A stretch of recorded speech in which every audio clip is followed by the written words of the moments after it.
खबर यह है कि भारत की मुस्लिम दुश्मनी की एक और वारदात पकड़ी गई है। अच्छा, ठीक है। और कतर की अदालत ने इसराइल के लिए जासूसी करने पर भारतीय बहरिया के 8 साबिक एहलकारों को सजाए मौत सुना दी है। और अभी तो रुको, क्लाइमैक्स अभी बाकी है। फिर आज ये खबर आई जो भारत की वजारत खारजा है उनकी तरफ से भी बयान सामने आया, जो इमेजेस हैं वो भी हमारे सामने मौजूद हैं कि उन तमाम जो 8 नेवी के एहलकार हैं जिन पर जासूसी का इल्ज़ाम था, जिनको पहले सजाए मौत सुनाई गई और उसको बाद में उम्र कैद में तब्दील किया गया, उन तमाम को रिहा कर दिया गया है। भारत माता की जय, भारत माता की जय, भारत माता की जय। Thank you. ये बहुत बड़ी एक मैं समझता हूँ बड़ी डेवलपमेंट है, एक बहुत बड़ी डेवलपमेंट है जो मेरी जाती नजर के अंदर this is the beginning of India's new imperialism. अब मैं आपको एक और बात बताना चाहता हूं कि किस तरीके से भारत का जो रसूख है ना पूरी दुनिया में बढ़ रहा है डिप्लोमेसी का। सब कुछ मिला जुला के हमारे भाइयों को सजाए मौत से उस लिस्ट से हटा दिया दोस्तों। तो ये एक बड़ी ज़बरदस्त डिप्लोमेटिक अचीवमेंट है मैं समझता हूँ भारत की, और जिस तरीके से भारत के वज़ीर आज़म ने पर्सनली इस मामले को अमीर के कतर के साथ उठाया, वो भी काबिल तहसीन है कि भारत अपने शहरियों की फिक्र करता है। हमारे यहाँ तो अगर कोई इन ममालिक के अंदर कोई एक आम शहरी पाकिस्तानी जो है बेचारा वहाँ पर उसकी डेथ हो जाए, उसकी मैयत को वापस लाना एक इतना बड़ा चैलेंज होता है। छोटे छोटे जराइम के ऊपर जो लोग इन ममालिक में कैद होते हैं उनको छुड़वाना एक बहुत बड़ा चैलेंज होता है। तो ये तो ऑल टुगेदर एक डिफरेंट केस। लेकिन इसके पीछे एक चीज है, सिर्फ एक चीज है, नेशनलिज्म है। उसके पीछे प्राइड है चीमा साहब। मोदी साहब के बच्चे लंदन में नहीं है, उनकी कोई ख्वाहिश नहीं है कि टोरंटो के अंदर अपने बच्चे को पीआर लेकर देनी है। उनकी कोई ख्वाहिश नहीं है कि दुबई के अंदर उनके विलास बने, उनकी कोई ख्वाहिश नहीं। Without the intervention of prime minister Modi it won't be, आज हम आपके सामने खड़े नहीं हो रहे होते अगर इंटरवेंशन नहीं होता at that level, highest level. And specially government of India, उनके अथक प्रयास से कि वो कंसिस्टेंटली लगे रहे and we are there in front of you. Thank you. Jai Hind दोस्तों, स्वागत है एक और वीडियो में। मैं हूं शैलेश। दोस्तों, आज से 5-6 महीना पहले कतर ने हमारे 8 नेवी अफसरों को फांसी की सज़ा सुनाई थी। बाद में वो सज़ा तब्दील करके कुछ को उम्र कैद, तो कुछ को 5 साल, तो कुछ को 10 साल ऐसे कर दिया गया था। उन पर इल्ज़ाम था कि वो लोग इजराइल के लिए जासूसी कर रहे हैं। लेकिन अचानक कल ये न्यूज आई है कि उन लोगों को छोड़ दिया गया है और वो लोग, उनमें से 7 लोग भारत आ भी गए हैं, एक आदमी बचा हुआ है, वो भी आ जाएंगे। ठीक है, अब ये सुनकर पाकिस्तानियों का दिमाग ख़राब हो गया है। पाकिस्तानियों के होश उड़ गए हैं कि आखिर ये हुआ कैसे। जिनको एक मुस्लिम कंट्री है जहाँ पे शरिया लॉ चलता है और वहाँ पर जिनको फांसी दे दी गई है उनको कैसे छोड़ दिया गया। वो ये मान रहे हैं कि भाई ये मोदी की पावर है, ये मोदी का मैजिक है, मोदी है तो मुमकिन है, वो लोग बोल रहे हैं ऐसा। तो चलिए वीडियो में आगे बढ़ते हैं, पहले वीडियो देखते हैं उसके बाद बात करेंगे। चलिए वीडियो देखते हैं।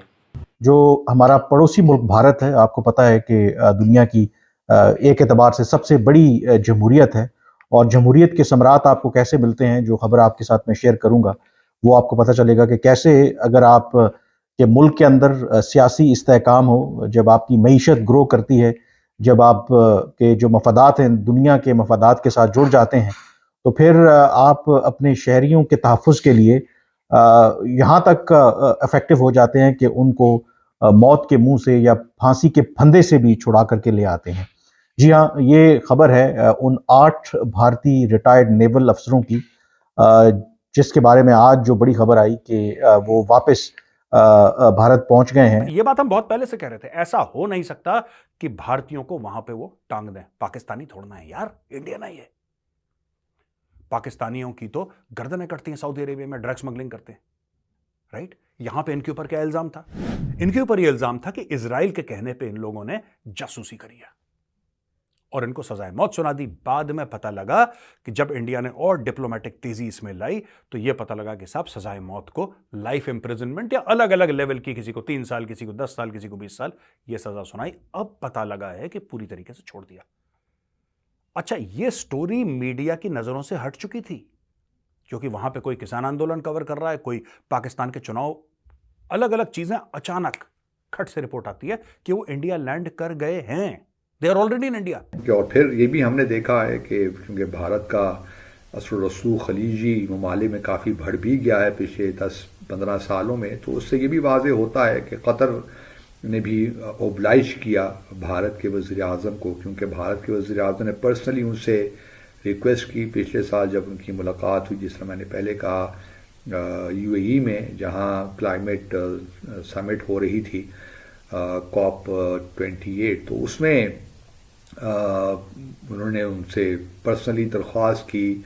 तो उस लेवल पे जब दरख्वास्त हो जाए तो फिर ऑब्वियसली जो कंसर्न दूसरे साइड होती है उनके लिए ज़रा मुश्किल हो जाता है ना कहना, लेकिन और कतर अमीर उनके पास अथॉरिटी थी, तो उन्होंने उसको 8 जो नेवी के ऑफिसर्स थे उनको माफ़ कर दिया और अब वो भारत पहुंच गए। याद रखिए कि कतर और इंडिया के जो बायलैटरल ट्रेड है वो तकरीबन $19 बिलियन के करीब है, जिसमें जो इंडिया की इंपोर्ट्स हैं from Qatar they are about $17 billion और इंडिया की जो एक्सपोर्ट्स हैं वो तकरीबन $2 अरब के करीब हैं। Largely it's an LNG, LPG, chemicals, petrochemicals, plastic, aluminium वगैरह जो है वो कतर एक्सपोर्ट करता है इंडिया को। देखिए ये बड़ी इंपॉर्टेंट चीज़ें होती हैं। ये जो डिपेंडेंस है ना, हम एक बोलते इंटरनेशनल रिलेशंस में एक थ्योरी है कॉम्प्लेक्स इंटरडिपेंडेंस। ये कॉम्प्लेक्स इंटरडिपेंडेंस है, ठीक है जी, कि आप इतने ज़्यादा डिपेंडेंट है एक बंदे के ऊपर, एक चीज़ के ऊपर। इसीलिए पाकिस्तान को भी अक्सर इनकरेज किया जाता है कि इंडिया के साथ कारोबार करें, लेकिन हम उस वक्त ना ये चीज़ें कर सके। बट लेट्स अंडरस्टैंड कि just before the elections prime minister Modi one a huge diplomatic success. ये बहुत बड़ी डिप्लोमेटिक कामयाबी है कि आप अपने 8 जो बंदे जिनके ऊपर जासूसी का इल्ज़ाम है और उनकी अदालत ने उनको सजाए मौत दी है। हुआ ये कि वो लोग जेल में बैठे हुए थे, तो वहां पे जो जेलर है, अचानक जेलर आया सवेरे और उनको बोला कि आप जल्दी जल्दी अपना सामान पैक करिए। तो उनको कहीं ऐसा लगा कि ऐसा ना हो कि कोई गेम कर रहा है हमारे साथ कोई, पर ठीक है, हुक्म था, हुक्म माना। उनसे बोला गाड़ी बैठी, आप जाओ। गाड़ी उनको ले गई इंडियन एम्बेसी। इंडियन एम्बेसी में उनको यह बताया गया कि आपको छोड़ा जा रहा है। वहीं से इंडियन एम्बेसी से इन्होंने कागज वागज अपने लिए, वहीं से ये लोग बैठे इंडिगो की फ्लाइट में और फ्लाइट पकड़ के पहुंच गए दिल्ली। दोस्तों तो मैं सिर्फ कहना ये चाहता हूं कि कुछ चीज़ें जो हैं वो हम अपने दुश्मन मुल्क से भी सीख सकते हैं कि किस तरह वो अपने शहरियों को जहाँ कहीं भी हैं उनके मफाद को लुक आफ्टर करते हैं, उनकी हिफाजत करते हैं। मैं ये क़तन नहीं कह रहा कि हम ऐसा नहीं करते, लेकिन ये एक अच्छी एग्जाम्पल हमारे सामने सेट हुई है और इसमें जो है कहना पड़ता है कि मोदी साहब ने बड़ा एक्टिवली इसमें रोल प्ले किया। और उसके बाद ऑब्वियसली जहां भारत का वहाँ कतर में मिशन होगा, उन्होंने भी बड़ा इम्पोर्टेंट रोल प्ले किया होगा। भारत के वज़ीर ख़ारजा जयशंकर साहब ने भी अपना रोल प्ले किया होगा। तो एक इज्तिमाई तौर पे कलेक्टिव एक एफर्ट थी जिसने पॉजिटिव रिजल्ट भारत के लिए दिए। एक चीज़ वाज़ेह है कि हम क्योंकि तनकीद तो करते हैं भारत के ऊपर, एक हमारा अपना एक बायस है, लेकिन जो भारत का जो क्लाउड है ओवर द ईयर्स जो बड़ा है because of its economic progress, वो गल्फ कंट्रीज़ के अंदर आपको पता है कि UAE के साथ कितने स्ट्रॉन्ग रिलेशनशिप हैं भारत के, सऊदी अरब के साथ उनका कितना एक बढ़ता हुआ कोऑपरेशन है। और फिर जो भारत के वज़ीर आज़म है नरेंद्र मोदी, इन तमाम जो लीडरान हैं अरब कंट्रीज़ के, उनके साथ उनकी एक पर्सनल रिलेशनशिप भी हो गई है। दोस्तों, जब 8 नेवी अफसरों को कतर ने फांसी की सज़ा सुनाई थी, तब भारत में ही कुछ लोग मोदी को टारगेट कर रहे थे, बोल रहे थे कि मोदी की जो डिप्लोमेसी है ना, बेकार है, फेल है। और पाकिस्तान की तो बात ही छोड़ दीजिए, पाकिस्तान में तो जश्न का और खुशी का माहौल था कि भारत के काफिरों को 8 नेवी अफसर जो हैं काफिर हैं, उनको फांसी की सज़ा दे रहा है कतर, बहुत अच्छा कर रहा है। ठीक है, ऐसा मतलब कि पाकिस्तान में एक जश्न का माहौल था।